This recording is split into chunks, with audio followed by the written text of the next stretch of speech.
রবিবার সারাদিন দক্ষিণদারিয়া এলাকা জুড়ে ঘোরাফেরা করার পর রাতে ঝাড়গ্রামের সাকরাইল ব্লকের গোকুলপুর এলাকায় আশ্রয় নেয় এক বুনো হাতি, যার নাম স্থানীয়রা দিয়েছেন রামলাল।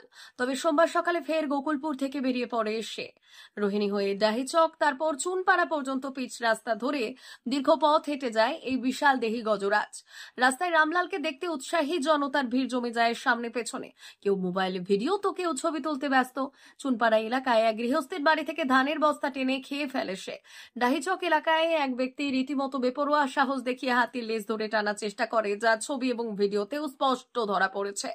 এই মুহূর্তটি সহজেই বড়সড় বিপদের কারণ হতে পারত।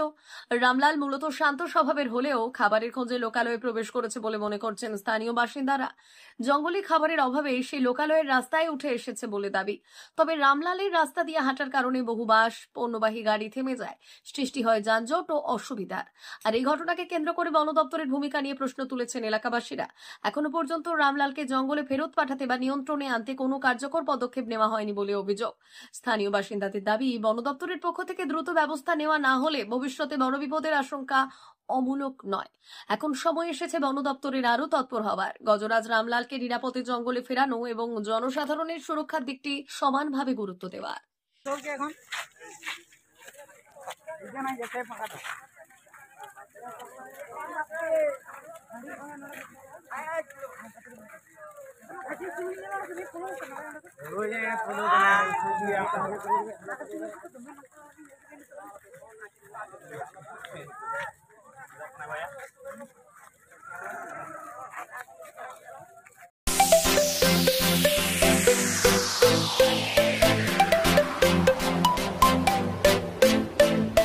এখানে যেটা শুরু করা হয়েছে সেটা হচ্ছে লোন কাম এক্সচেঞ্জ মেলা।